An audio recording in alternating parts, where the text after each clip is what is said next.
Good morning, everybody. Welcome back to another episode of the Run Your Mouth podcast. We are here bright and early. You know why? Because for the first time in a decade, I did not eat an entire dinner at 3 in the morning. And you know what? Feels kind of nice. It's not a bad lifestyle. Usually what ends up happening is I go to this place in Brooklyn called Williamsburg Comedy Club, and I spend an hour and a half in traffic. I spend an hour and a half, stop, go, stop, going, fuck you, car, fuck. I have to pass the airports to get to this comedy club. And then I show up to the comedy club, and I'm all antsy. I haven't looked over it. I had a whole hour and a half to think about what I was going to do when I get there, and I never do that. And then I show up, and I find out I'm going up next. While I was in the car, I'm getting all these texts from people. They're not showing up for the gigs. They are showing up for gigs. Other people want to get on the gigs. You got chaos going on. And I'm like, I don't even want to do this spot. Why did I even show up to this thing? Anyways, I get up on the stage, and then it always goes well. And then you leave, and there's a bakery across the street. And you're like, I got to get back into this car for an hour and a half drive home. I better get some cookies for this ride. And then you eat cookies for your ride. But guess what? It turns out they're not enough cookies. So you stop at a gas station, and you eat more cookies. Do I wish I was kidding? Yes. And then you get home, and you're like, I just ate all these cookies. I should probably eat some protein also. And then you heat up some random Trader Joe's stuff, and then you're a whole more... But not last night.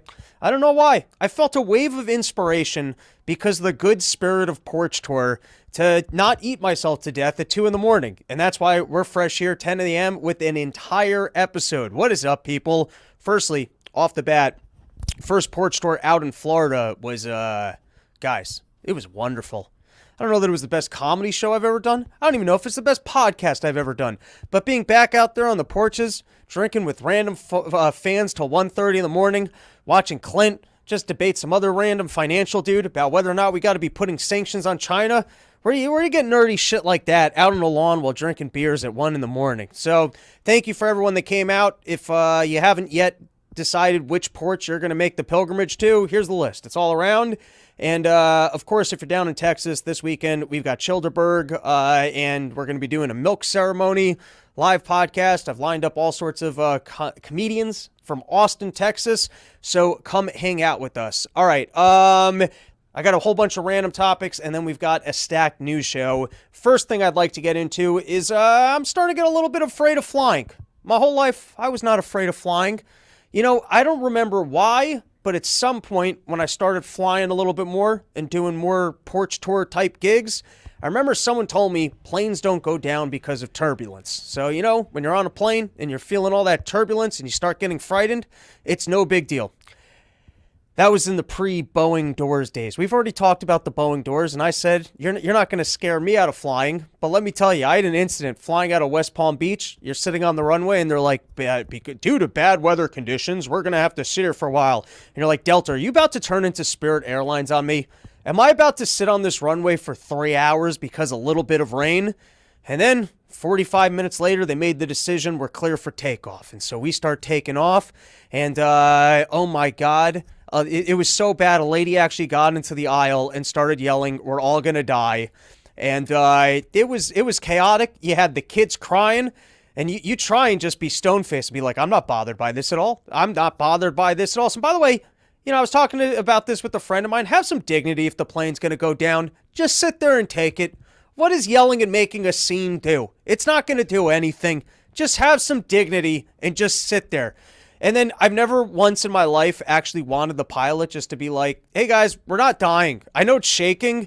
Like, you know what I mean? You know what should automatically happen? If the plane is shaking enough, the screen in front of you, which they'll take it over for plane announcements. You got to watch this Michael J. White looking character on the Delta video with the biggest smile on his face. Have you guys watched? I don't know. I know you guys don't fly as much as I do, but there's something dystopian about the Delta video where they give you the announcements about being on the flight, but then they recreate all the things that you would do on a flight, but these people that are on this beautiful yoga retreat as if you're not crammed in on a plane. They want to tell you about stowing the stuff under your seat, so they take these beautiful yoga people, they put them out on a yoga retreat, and they recreate all the things that you would do on a plane, but from a beautiful environment to try and make you feel like you're not just crammed on the plane. Can't we just be honest about what's going on here? Anyways, they'll take over your screen monitor to give you information that you don't need. If we all feel like we're going to be dying, can you give me footage of, like, the actual... you know, the pilot? Because that it might be like, I'd like to know, is the pilot calm? Does he also think we're gonna die? Is he screaming, yelling, and pulling on random levers?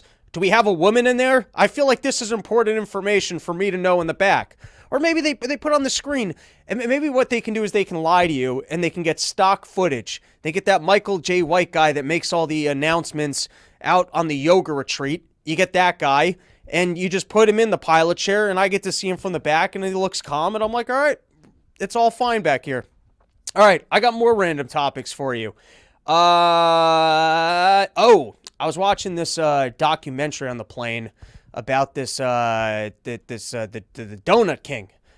Next time I'm out in California, I got to go to some of these donut shops. I don't know why. Every California trip, I never end up eating any donuts. I've heard about these donuts. You got that big iconic circular donut that's outside one of those California shops. I think it was featured in a Marvel movie. You guys know what I'm talking about. But listen, as you know, I start thinking ahead, trying to plan, maybe actually settling down, having a family. I got a new fetish, which is Cambodian donut women. These women somehow eat donuts and don't age. You guys have to go watch this documentary. They got these 86-year-old women that are still pretty good looking. I'm not saying like they're gorgeous, but like they're pretty good looking. And they've just spent an entire life, they don't just know how to make the donuts, but they claim that they actually eat the donuts. That's the genes that I need for my Jewy kids, that they can somehow process donuts without getting diabetes. I feel like that's something even I could bring back to my Jew mom and be like, listen, I know the lady's not Jewish, but she makes delicious donuts. She's got savings, and they don't get fat when they eat the donuts. And even you can bring that back to the synagogue, and everyone's like, that makes sense. That sounds like that's a genetic upgrade that we need within this community. All right, and then I got just a couple quick etiquette questions, also flight related.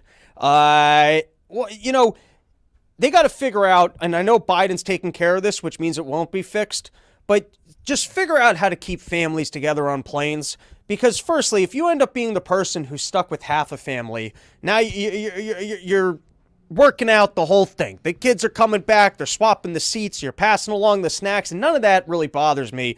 But what's the etiquette on you watching your movie when you get like some little kid right next to you? You know, you're sitting there, you're like, I'm bored right now. Oh, look, they've got Saving Private Ryan. I'd love to watch the beginning of World War I or World War II and D-Day. And then there's like, you know what I mean? You're sitting there, you're stuck, and you're super bored. And you're like, I could watch this extremely violent or sexual thing, but there's a kid right here. What's the etiquette on that? Is that the parents' fault that they didn't figure out a better seat?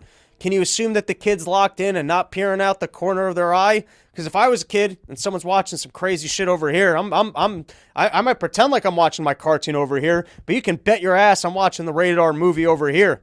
What's the etiquette on that? Anyone know? Do we have people that put out etiquette books anymore?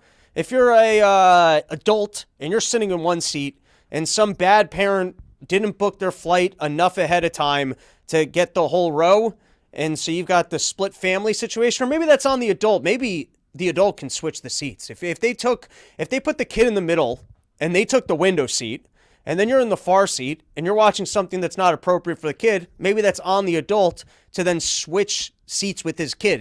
You know, like maybe they're left with an option. Do you guys buy that argument? If we were in etiquette court right now and someone said, how dare you watch rated R movies with the child next to you, you could be like, well, the parent was right there and they could have switched seats, so it's on the parent. Are you guys okay with that argument? Because I was sitting there bored, and I was ended up watching the donut movie and then fantasizing about Cambodian women. All right, last etiquette question for you guys. The Delta Lounge. I've sung high praises for the Delta Lounge. I don't know if there was a way that I could leave Delta Lounge access to my kids as my legacy. That's really, I don't even care about an education for these people. If I have kids, you know, I don't care about them being well educated, running a business. You know, I just want to make sure that I can leave for any offspring I might have on this earth Delta Lounge access, that if for some reason they have the good fortune of being able to afford plane rides to go to places, they can have drinks in the airport, better bathroom access, and decent cookies. That's all I'd like to leave for my legacy. Not a home, not savings for college, not a business, just Delta Lounge access. I don't know if they'll let you pre-buy that. It should be like an insurance product, like long-term insurance. You find 25-year-olds, you start charging them now. You can look at the numbers of how many people aren't going to have kids. What if they do have kids, how often they're actually going to be in airport and making use of the Delta Lounge. Someone could put together this insurance product. This is not a crazy concept. Pre-buying Delta Lounge access for your kids. Anyways, I'm not a person that spends a lot of times in buffet environments. It's too indulgent. I want to go to a sandwich shop, buy my sandwich, buy my cookies, and move on with my life. Yeah, that was a lot of stuttering right there. But the buffet game, I don't go to buffets, and hotels don't seem to have that anymore. I'm very rarely in a buffet environment. And what I put forward to you guys is if you're in Florida and you've got a bunch of old people, how do you guys feel about skipping the buffet line? What is the etiquette on skipping the buffet line? If you're behind the person and they're wasting too much time on the soup, I think here's what I think is the rule. You know, this is why the United States government should hire me for etiquette court. I think if you're going to be going at least 2 full items ahead of where the person in front of you is, or there's no one going to those items, you can skip a buffet line. You can't go 1 item. You can't go, like, in other words, if the person's standing by the soup and the next item's like the hot chicken, you can't skip the soup to the hot chicken. You got to wait behind the person. If you know that you don't want the soup and you know that you don't want the chicken, but then the next item is like prepared sandwiches, so you're going a full 2 items ahead of where the first person is, that's a clean move. Or if you're just going straight for the dessert section, that's a whole totally different section. And if you're on round 2 of food, and so you've got the total layout of what's going on, and you can be efficient enough in the items that you're grabbing, then you might even be able to go 1 item. Like if you're not doing the first browse through, you know that you're just taking this thing and getting the hell out of there, and you can do it cleanly. That's like being at the bodega when you've got exact change and you cut the line. It's a clean move. If you've got exact change, no questions asked, and there's a bit of a line, you're a regular in that establishment, you show them the soda, you put down the exact change, no one gets mad about that. Everyone understands what happened in that transaction. All right, guys, that's it for the random topics. Brought to you by YoKratom.com, home of the $6 kilo, only place in the entire world you can get an entire kilo of kratom for just $60. And I recommend the Reds. It's a nice time, and you can have some very exotic dreams. All right, let's take some comments. We're getting some action in the live chat. Let's start with Runaway Slav. Robbie, you can bring like a dozen airplane liquor bottles through TSA. Is that the rule? Is it a full dozen? Because you know what I've started doing is I pack them in my carry-on in the, this is very alcoholic-y of me, but it's what I do. If there's a skill that I have in life, it's, I like to pretend when I'm in a hotel that it's as if I've gone out to the desert and there are no resources. And so the first thing I do when I roll into a new town is I put on my backpack, I venture out for the closest gas station, and I like to load up on beverages. I'm a good Boy Scout when it comes to hotel rooms and pretending like there won't be, because I don't want to pay the premium for what's in the fridge. And so I'll stock up. I get myself my Red Bulls. I get myself gallons of water. Not even kidding on that. I drink a lot of water. Get myself some beers.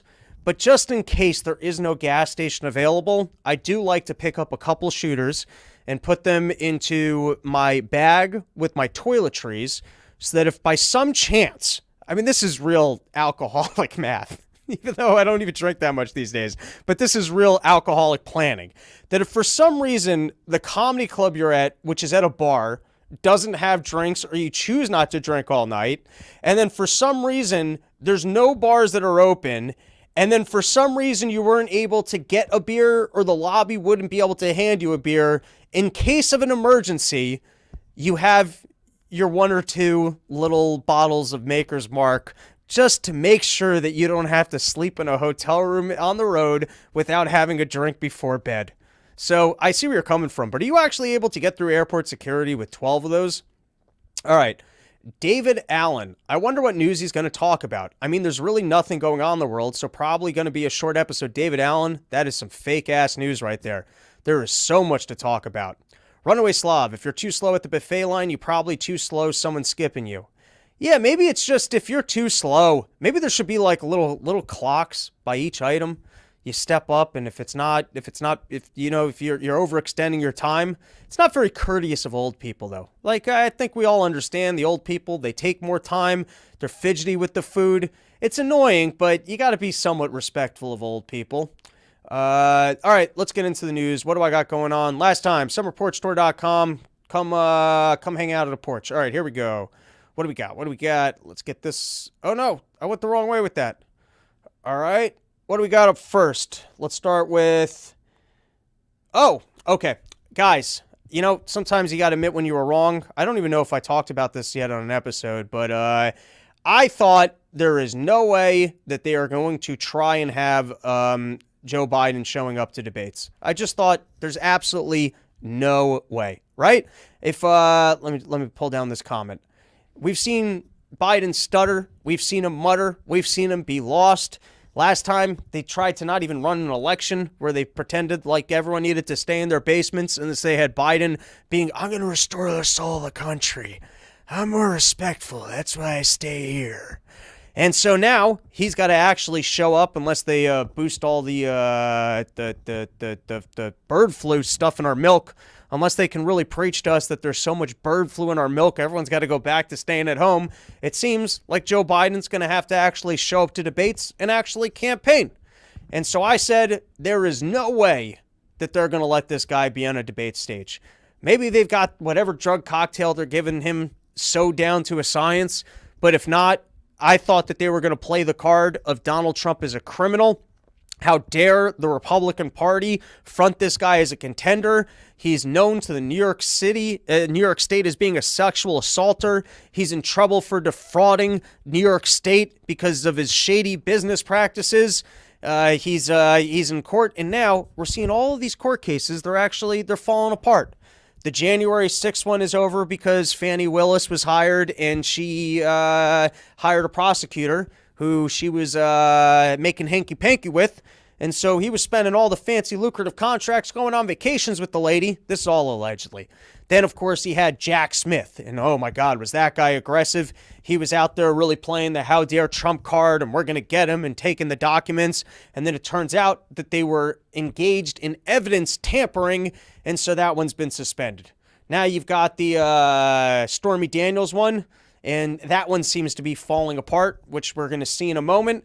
And now you've got Joe Biden so far behind in the swing states, I guess they can't even rig the election. They're like, my God, we are so far behind. There is we don't even have, we don't have enough corpses that could vote. We don't have enough trucks that could show up after the news makes an announcement of who won this election. Guys, we are so far behind in this thing, we don't even think we can rig it. I'm kidding, of course. I don't believe that the last one was rigged. And then they're like, I think Joe Biden's going to have to actually show up and debate. Now, what is the thought process on Joe Biden actually showing up to debate? Is it that he flops and fails so hard that they finally get to pull him out of the election and replace him? Is that the move? Are they trying to get the debates in early so that RFK Jr. doesn't have to debate? Or, I was thinking about this one, maybe Donald Trump is so slick. He threatened Joe Biden, hey, listen, if you don't debate me, I'll just do a debate with RFK Jr. And think about how bad that would make Joe Biden look if Joe Biden's there and he's trying to play the card that I was saying of Donald Trump's a criminal and I can't debate him, and then RFK Jr. shows up and does a good performance. Who do you think would lose more votes there? I bet it's Joe Biden, as the general public becomes aware of the fact that RFK Jr. exists and is a competent human being. So I guess my bold prediction that a debate wasn't going to happen seems to be wrong. It seems like a debate's actually going to happen. And for those of you who wondered as to why I would make such a bold prediction that they wouldn't happen, let's check out Joe Biden from this past week. People in the chat, let me know if we got sound. And the department has to investigate discrimination aggressively. That's my special envoy to monitor cabinet anti-Semitism, Deborah, you all, where is it? Deborah here? Deborah, thank you. Lipstadt for furthering our efforts to all around the world. It matters. This matters. There you go. How is this guy possibly going to get through a debate? And then along the same lines, here is the dream team of the Democratic hacks. yelling about, and this is all the old school people that were yelling about how Donald Trump was a Russian asset. But here they are making sure that the Republicans can't get their hands on the Robert Hur tapes. They are absolutely terrified of the idea of us hearing the testimony that Joe Biden gave to Robert Hur, because we all know that he's got dementia, and behind closed doors, it must be so much worse. If you guys don't remember, Robert Hur was the guy who was investigating the documents that Joe Biden was storing in his garage. You remember the whole thing about classified documents? And he came forward and he was like, I don't think I can put this guy up on the witness stand. I don't think I'll be able to possibly get a judgment against him because he's going to come off like a senile old man. And so, of course, the Republicans were like, well, can we listen to these tapes? Because I feel like if the general public heard these tapes, they would realize how bad of a problem Joe Biden's dementia is, and we could get rid of a guy who's a danger to the country. And so here are the Democrats, of course, furious about the idea that the Robert Hur tapes might even be considered for being shared with the general public. Let's give it a listen. We can't make a case for any impeachment. There is no high crime. There is no misdemeanor even. And so we will do the next best thing, and we will use this to political advantage by subpoenaing tapes of an interview we already have the transcript for. They want the video for Donald Trump's campaign commercials. Republicans in the past have used his stuttering to smear him. I think that's what they want to do again with this audio. Chairman Jordan claims that he needs this records to understand the pauses, pace, and tone of the conversation. This is absurd and clearly pretextual. This isn't really about a policy disagreement with the DOJ. This is about feeding the MAGA base and getting Donald Trump reelected. I know that the Oversight Committee canceled a hearing that was supposed to happen right now on this matter so that they could be at the president's trial. I know some members will miss this vote because they want to be at the president's trial. And I don't think that anything could animate the phrase, do nothing Congress, more than missing votes and canceling hearings to go up and be a spectator at your cult leader's trial. Really afraid of the truth. It's just footage of the guy in a deposition. How much dementia does Joe Biden have behind the scenes? How incoherent does he come off? That if we were just to see this man at a simple deposition, you guys are this afraid about true information. This is like yelling, hey, we can't share this data from the CDC. You can't look at the VAERS charts. Don't question the science. Whenever you see these people this panicked about real information, I think you just know what the truth is. All right, let's move on. What do we got next? What do we got next, producer man?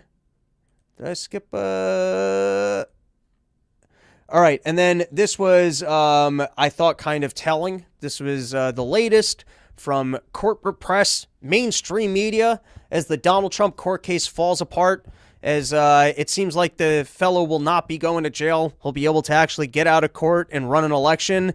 Here's what the news commentators had to say. Until now, no American presidential race had been more defined by what's happening in courtrooms than what's happening on the campaign trail. Until now. The scale of the abnormality is so staggering that it can actually become numbing. It's all too easy to fall into reflexive habits, to treat this as a normal campaign, where both sides embrace the rule of law, where both sides are dedicated to a debate based on facts and the peaceful transfer of power. And we play that every day from now to Election Day. A sobering reminder from someone who knows, someone who worked and has covered now. And this is all they have. Remember, this just isn't normal. The fact that we had a Justice Department create 6 court cases, creating their own news, we've never had a president with this yet because we've never had a guy that the system hated so much. We've never had someone who had to be in court every single day. And remember, this isn't normal. And here's what's so great about all this. Biden is so bad that nobody cares. Nobody cares. At this point, you could have all the evidence in the world of how much of a scumbag Donald Trump is. You can actually have the evidence that he's a Russian asset. And you know what people are thinking? Hey, are Russian assets good at bringing down grocery prices? Listen, I don't care. I don't care if we need to import an entire squad of Russian hookers to pee on this guy at a nightly basis, and whether or not he gets on the phone every single night and he talks to Putin. Are you telling me that my grocery prices are going to come down? At this point, nobody cares. You guys can bring all the court cases against him. You can let the world know how much of a scumbag he is. And by the way, we're going to get into, it's not that I like Donald Trump. I'm just saying at this point, Biden is objectively so bad and people are so upset with what's going on. Nobody cares about this nonsense anymore. And sure, you guys can try and preach it to your core audience and go, guys, remember, it's not, aren't we really upset with this guy? Isn't it just so bad? Because here was the thing, the last time around, they made a temper tantrum like a child. They made a temper tantrum about the fact that Donald Trump was in office. They wasted 3 years of our life yelling about the fact that there was that he was a Russian asset, and then they spent the last 2 years of his thing getting everyone to do the COVID, and then they went, guys, we can return to normal. And now normal was just people not having a temper tantrum. That was what they go, we can just return to normal. And then you got Biden who came in, and nothing worked out all that great. They went, we're going to have an adult back in the room. The rest of the world is going to respect us. We're going to be back to that country that you, and guess what? You figured out, you're like, we're not back to normal. And now you guys can just not have a temper tantrum over here. And then we could be back to having conversations about the actual issues as opposed to just the constant chaos. But here you are. It's the best they've got. It's the best they've got of, guys, we're going to have to go back to us having a temper tantrum unless you go with the senile old guy. All right. And then this is the Donald Trump New York City court case falling apart. Trump won't testify in New York money hush trial. It seems like at this point, he doesn't have to. It seems like the case is over. Amidst the reasons why the case is over is it turns out that Cohen was actually stealing money from the Trump organization. Remember, as there was a lot of reporting and stuff that wasn't actually a crime, it seems like the entire case, and I might be wrong about this, but it seems like the entire case was contingent on Michael Cohen being able to give testimony to Donald Trump engaging in some sort of an illegal activity of campaign finance fraud. Now, obviously, if you're sitting down with your lawyer and you're like, hey, do this in the legal way, and he does it in the illegal way, that would be on him. But I guess if you actually sat down and he could give testimony to the fact that you had that it was your idea and your instructions to do the illegal thing, which still I'm not 100% sure on what the illegal thing is. I'm not entirely sure why the payments to get rid of the story, while it would help you in your personal life, and yes, also I guess affect your campaign, and why hush money payments, which aren't illegal, and you're allowed to try and win elections. So anyways, the technicals on what the crime is confusing, and the entire court case and Stormy Daniels getting back up there and talking about staring at the roof and then lying and pretending like it wasn't consensual when she had previously said it was consensual. Forget all the nonsense of all that. You need a person to actually testify to there being a crime. And that's a guy who had previously gone to jail, was then caught lying in terms of, or at least could not exactly recall the timing of the conversation or who he had spoken to, you know, the exact thing that he has to give testimony to. And then he admits the next day that he was actually lying from the stealing from the Trump organization, and not just stealing from the Trump organization, but stealing them from them on like these types of transactions, which would then be hard to say, well, then Donald Trump clearly was in charge of this and gave clear instructions and knew what was going on.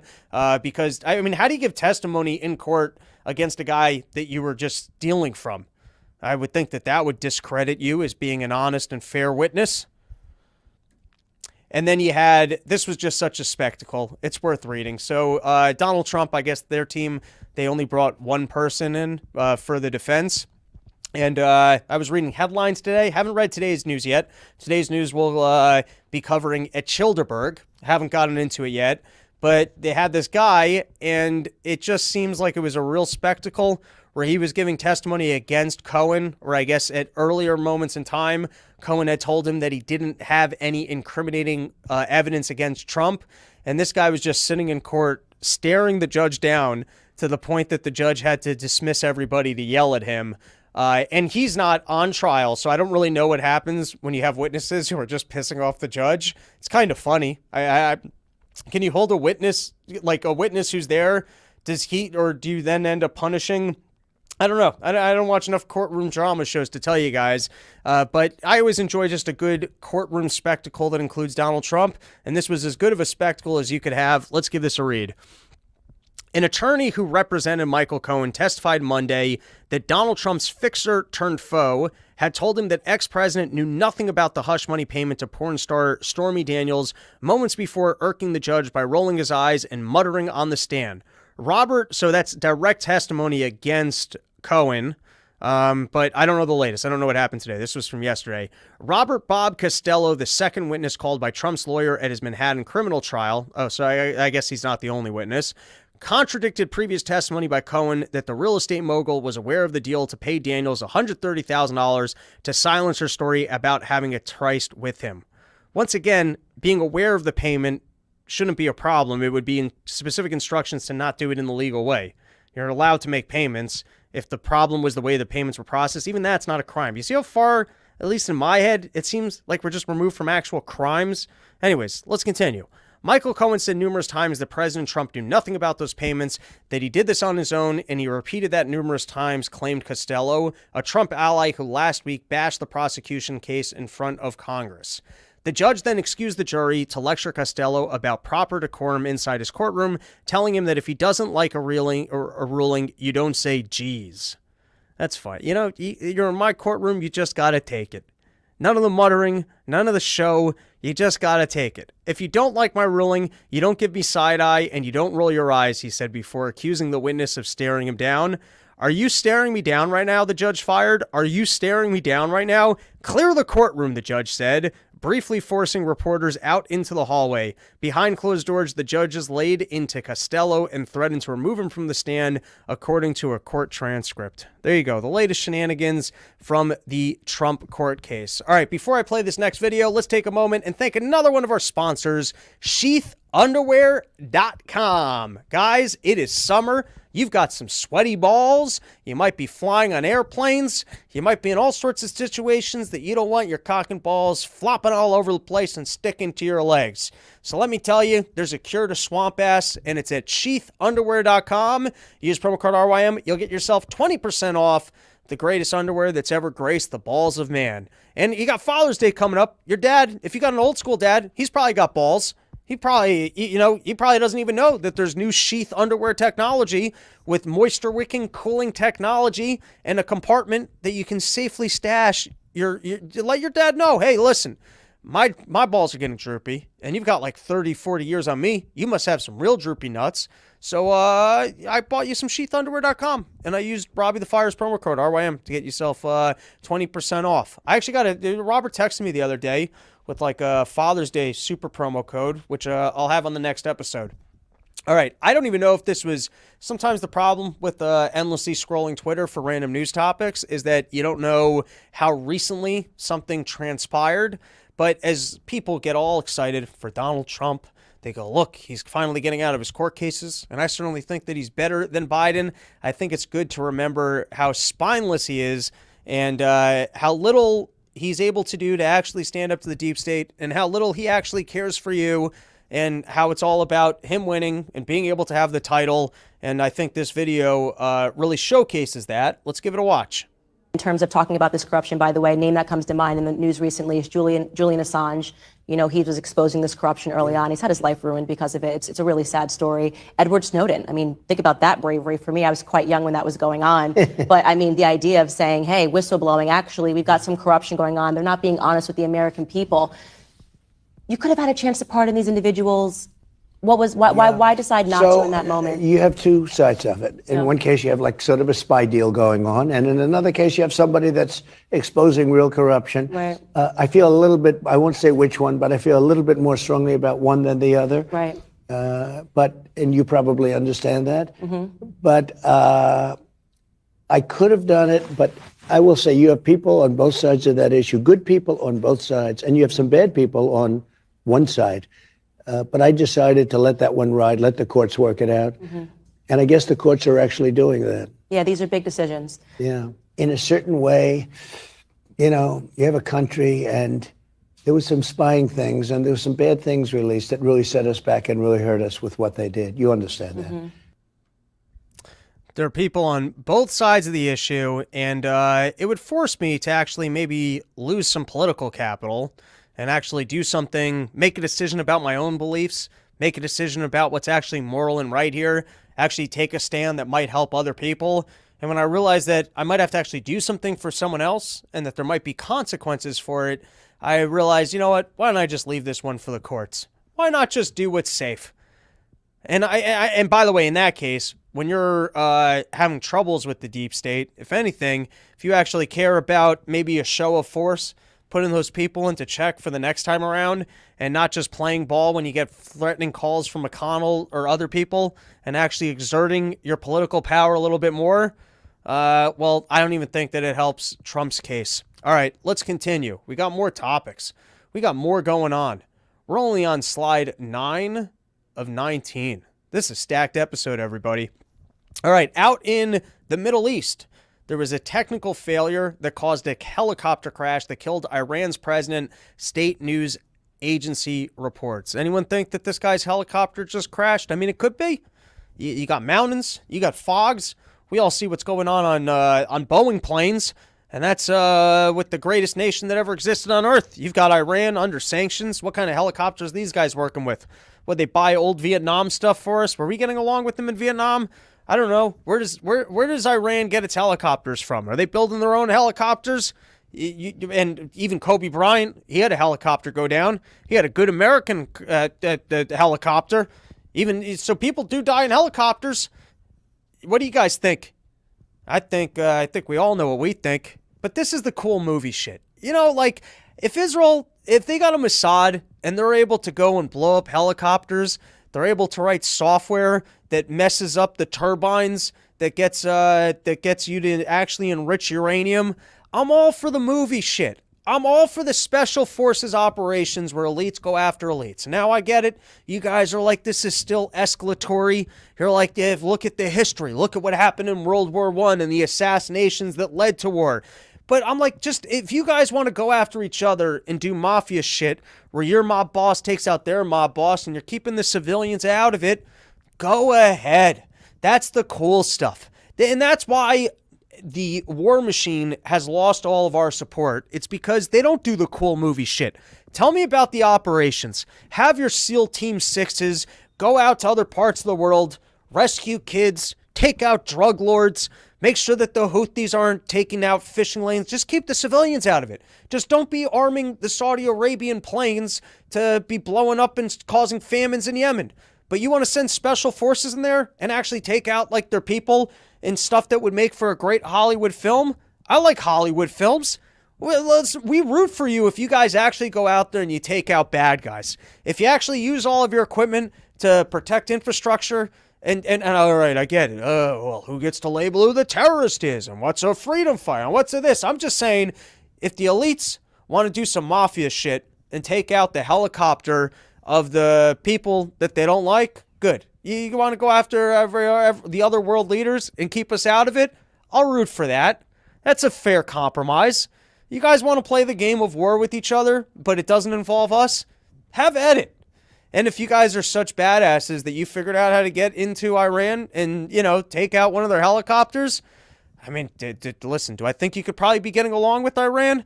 Do I think this helps the people over there, your people? You could probably figure it out. But I'm just saying, if you're not going to be blowing up the buildings of kids in Gaza, but you actually figured out a way to get at the leader, that's the better of the two. All right, let's take a couple comments here. We've got Tucker Dixon backing up my approach here and saying, hell yeah, dude. Thank you, sir. Native Texans. Iran makes a lot of UAV drones. They know a little about that. My money would be on foul play, but we'll probably never know for sure. It may have just been an accident, but I doubt it. All right. War Hell Ride. It's kind of like battle bots for the Sand People. I don't even really know what that means. Seems fishy. Anybody would take a head of state out of a helicopter in dense fog. All right. And then we've got the International Criminal Court prosecutors request warrants for Netanyahu and Hamas leaders. I know nothing about the International Criminal Court. I never heard about beforehand. Maybe it's an irrelevant court. has no jurisdiction. No one's ever cared about it. Suddenly they're against Israel and it makes headlines. Or maybe that's the exact court that usually deals with war crimes. I know nothing. Sometimes there's some organization you never heard of, and all of a sudden it's all in all the papers. And you're like, why is this in all the papers? And then, of course, you got Netanyahu going, it's because of the anti-Semitism. Well, why do they just turn into anti-Semites now? If it's just that they've always been anti-Semites and they're against the state of Israel, then why wouldn't they just declare this because if there's no reason for it whatsoever, and it's just because it's easy as anti-Semites to go, hey, that guy's guilty of a crime, let's go get him, and it has nothing to do with the actual crime being being committed, then why didn't they just do it 10 years ago? Why didn't they do it 5 years ago? If they were just anti-Semites and they're just, how come you're the only one that they've done it against? I mean, if these guys are just anti-Semites and they're just throwing up crimes against Jews, it must be at a minimum that you've created enough bad press about yourself that they feel like they can do this and get away with it. And that your political clout is at least weakened enough that they have, and I think that's the most telling part. Not saying that I know nothing about this court, but I do think him having to get out there and contend with the fact that a court wants to say that he should be tried for war crimes, and he gets to go, how dare you compare me to that guy? That's it already changes the reality a little bit, that you can't just how dare and confidence your way out of the situation and just go, because I think everyone kind of sees what's happening. Oh, all right. This is a longer video that we have to play. I thought that this was fascinating. I don't agree with Ted Cruz's opinion at all here. Ted Cruz, sometimes he seems like the smartest guy in the room, and then sometimes he seems like, just the biggest deep state kook. When, it seems like with the Nord Stream Russia thing, he was all in on, hey, I've got Texas oil companies over here. We've got to go take out that pipeline, or we got to oppose Russia. We can't have Russia trading with Germany. And in this video, he seems to be taking the full line support. We got to be on Israel's side. We got to make sure that they have all the weapons they need. And so I don't agree with Ted Cruz's opinion here in any capacity. With that said, Blinken's admissions are pretty incredible considering some of the news coverage that we've seen. We know that Biden's having a trouble in this election, swing states in Michigan. The liberal kids on these college campuses, they don't like what's going on in the Middle East. They don't like the situation out in Gaza, and he's got to contend with it. And so he keeps pretending, I told him not to do that. I told him I wouldn't support them. And he keeps pretending like he's withholding aid, or he's withholding the new weapons, or he's doing this, he's doing that. And the whole time behind the scenes, it seemed like they would rebuke them and then go, hey, listen, you guys can't be bombing the civilians. And then they'd send more missiles. And they go, oh, we really don't like what's going on. And then hush, hush, they'd be like, hey, here's all the shit you need to go kill some people. And so we've been saying that. I think I'm part of the problem. We've been saying that they keep pretending like they're trying to oppose this thing. And then on the side, they're like, hey, listen, don't go and kill anyone, but here's a gun. Hey, don't be out there threatening people with that gun. Here's another gun. It seemed like that's what was going on.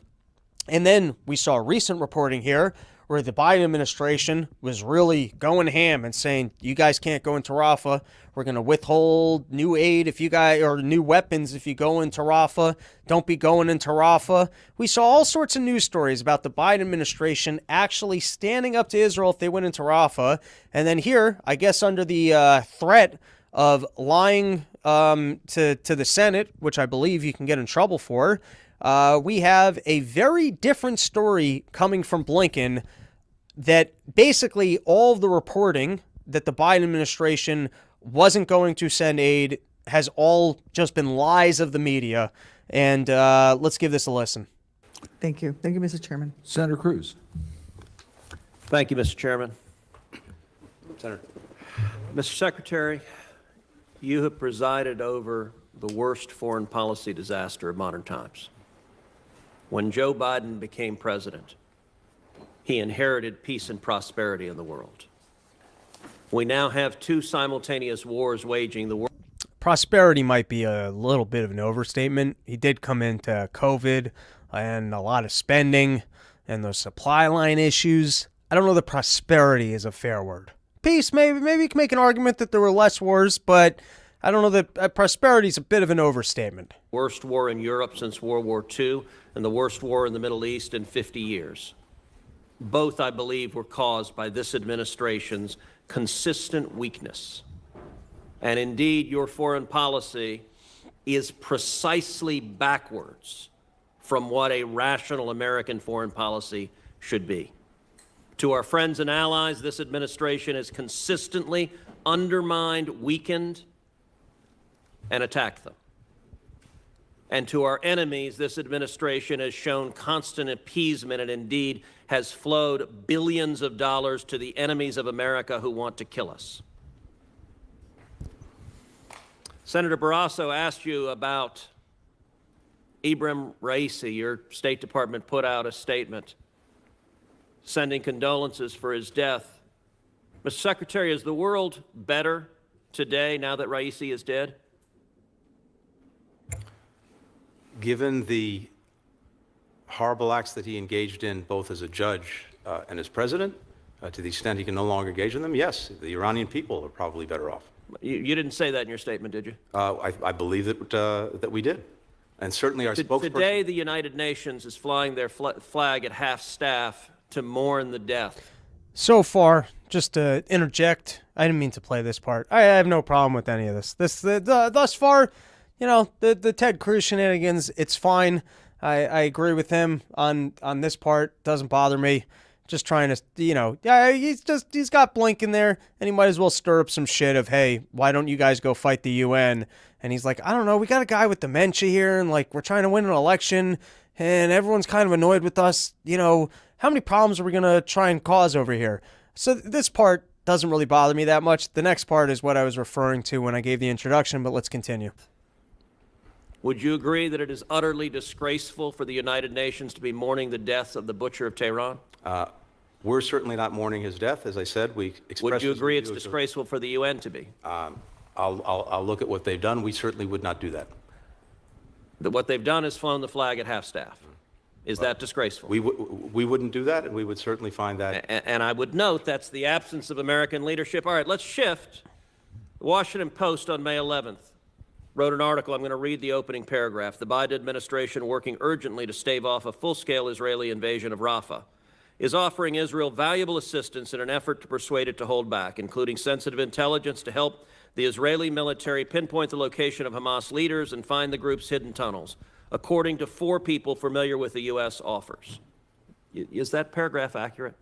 Exactly the opposite. First of all, no one has done more to defend Israel than Joe Biden. Is that paragraph accurate? Let me finish, if I may, please. He was there right after. I'm not interested in a campaign speech. I have limited time.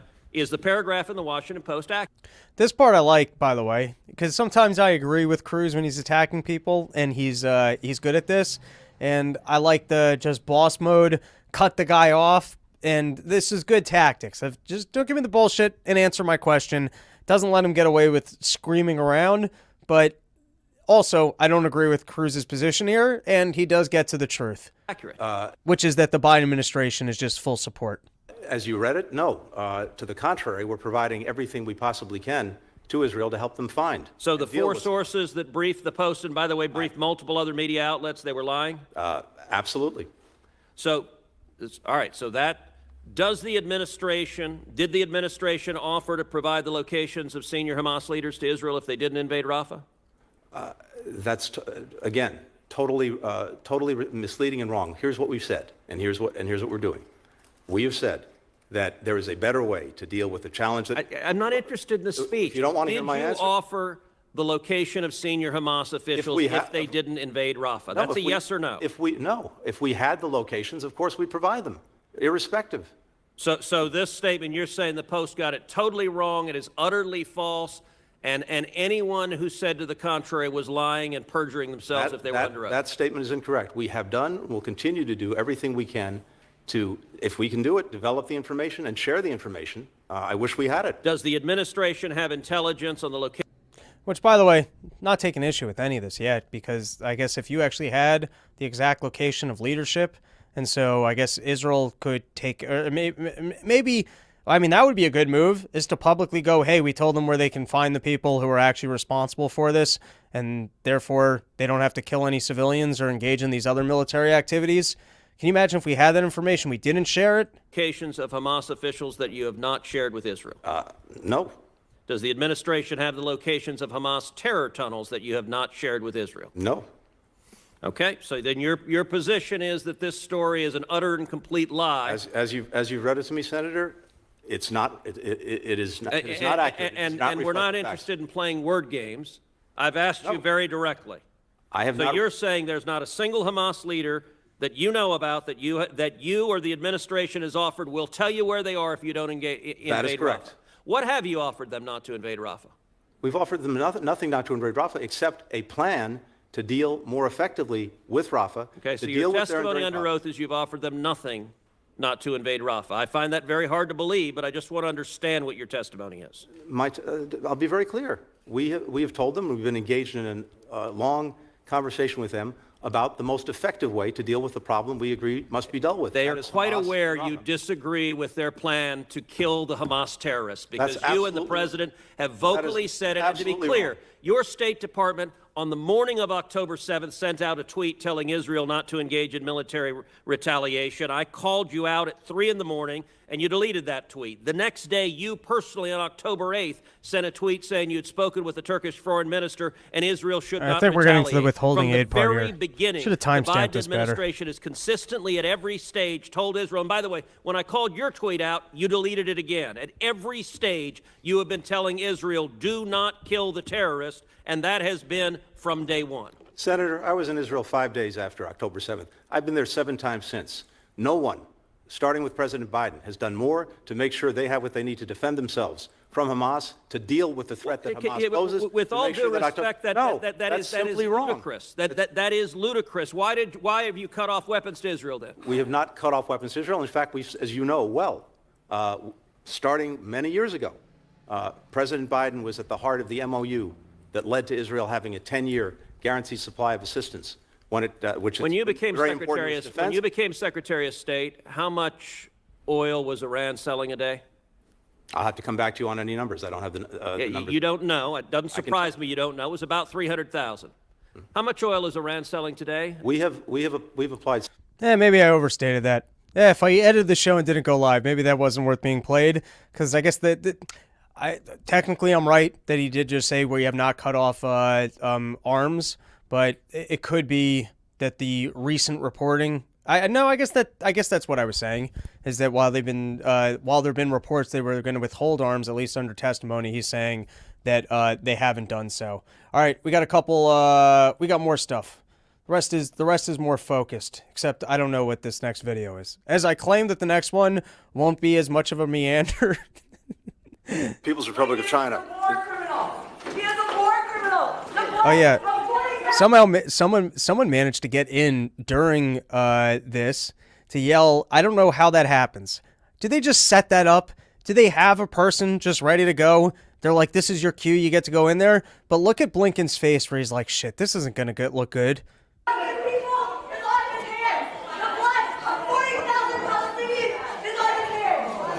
He's like, this isn't the way propaganda is supposed to work. You're not supposed to see the people that are upset with our policies. This didn't happen during COVID. You never saw Fauci going, hey, your vaccine did this to my person. I lost my job because of you.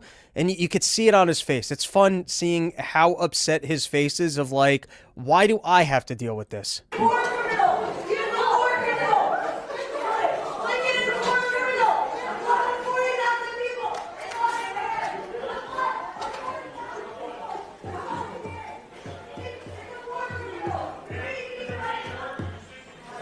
People's Republic of China. He's like, come on, people. You know, I'm doing my propaganda part here. You guys got to do your part of not exposing me to these people that the entire country's supposed to agree with me, and that's supposed to be what I'm conveying to the world. All right, this is an odd story, but the crew stuck aboard, this is from the New York Post, the crew stuck aboard ship for 55 days without personal cell phones after Baltimore bridge collapse, facing tough time, fear they'll face blame. So apparently the ship, it's mostly or all foreign workers. They had their cell phones taken from them, and they haven't been able to leave the ship. And now, the reasons that the FBI is claiming for why they had to take all their cell phones is not that they don't want them communicating with people. In fact, there's claims that they've gotten new cell phones. Just the data on their cell phones when the incident happened, I guess, is now for the FBI. I don't know what could have been on all these people's phones while the incident took place, but they all needed their phones taken and they all needed to stay on the ship.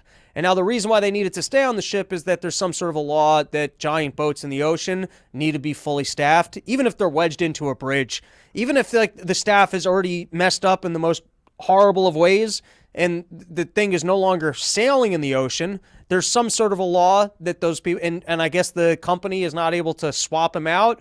But doesn't that sound a little bit shady? That the one that we saw just magically turn on a dime, go right into the bridge, is fully staffed, not fully staffed, but 55 of these people have been stuck on the boat and they're not allowed their original cell phones. The 21 crew members stuck on the ship, which caused the deadly Baltimore bridge collapse, are reportedly having a tough time not being able to leave the vessel for 55 days. The crew, all from India except for one man from Sri Lanka, has been forced to stay on board since the March 26 disaster, which brought down the Francis Scott Kelly Key Bridge and killed 6 construction workers.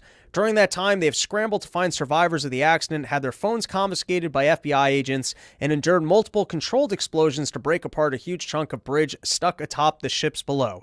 It's been tough for the seafarers, primarily because they know there's been loss of life, said Chui Guanduan, Assistant General Secretary of the Singapore Maritime Officers Union, one of the unions representing crew members on the Singapore flagship. CNN report. It's tough for them being on board and having to look at the accident site every single day.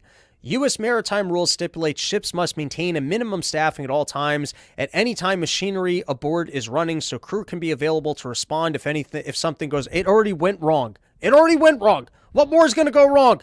You're already wedged into a bridge.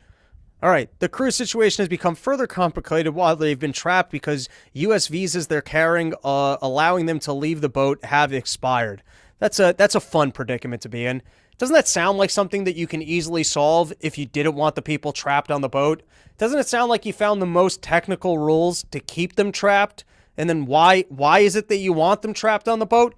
I mean, this kind of sounds to me like when they had to take down the shipping containers because of the wildlife. The wildlife needed to cross the border. Sounds to me like you found the most technical reason to get the result that you were looking for more than it was an absolute requirement. You know what I mean? Like visas, I don't know. It's not something that you got to go travel to Middle Earth on some magical journey to find and then go, oh, look, I was able to bring back this little precious stone. And so now you're released from, it's a visa. You guys could just print the visas. You could expedite it. You could go, oh, wow, we fucked up when you had your boat crash into a bridge and you were on a short-term visa that now, like, doesn't that almost sound like they were set up to be trapped? So you gave them, like, why were their visas already expired after just what do they get, 40-day visas? Or they were at their end of the run? All right, let's continue. The cargo freighter regained buoyancy on Monday morning as part of a huge team effort by the United Command, a coalition of various U.S. authorities, and was moved away from the wreckage, but the crew is still required to stay put on board for now. Officials with Synergy Marine, which owns the Dolly, have reassured they are keeping the crew well supplied, and the 20 men of the ship are kept busy with maintenance and other work while aboard. They also noted shipmates have been given access to mental health services. You guys go, the second half of the article, they walk it back, and they're like, well, they were given cell phones, and this and that. But the fact that the FBI had to take their original cell phones, and that they've been, I don't know, it seems a little bit shady. All right, I'm going to skip this one. Not that interested in it. All right, this was making the rounds yesterday. You know, sometimes you see people on these yoga retreats. You know, everyone's being sold on new modern age therapy. And then sometimes you see it in action, and you're like, this looks ridiculous. And people were wondering, how could there be a situation this ridiculous of these women coming together to shout at the woods and bang sticks at the ground? And I'm here. I actually have an explanation for what happened here. So just to show you guys what was taking place, because you guys don't waste as much time on Twitter looking for random topics for the show. That's why you come here. You're not in the know of what everyone in the world is talking about. So this was the big sensation. Who knows? But everyone was all curious what was going on here, and I've got the inside scoop.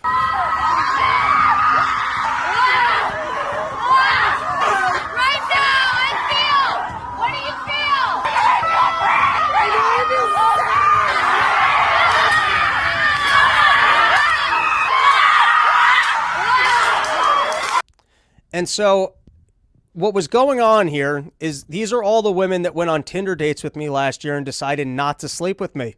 And now this is their regret retreat for not, this is what happens. I just want the world to know that if you just go for it. All right. And then I got one last one. This was also ridiculous and, totally not the classy news that we usually discuss. But at the end of a NASCAR event, there was a fight. And this gives me an idea for how to make all sports more interesting. Let's give it a watch.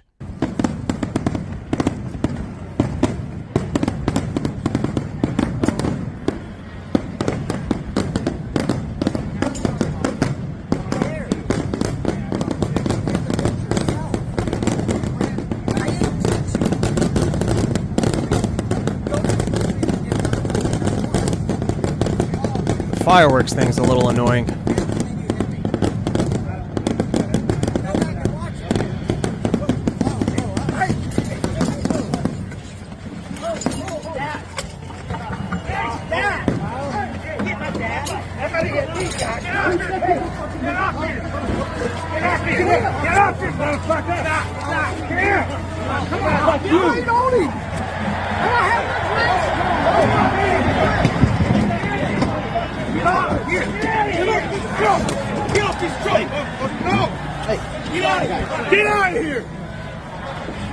I like that, like yelling at a bear. Get out of here, boy! Get out of here!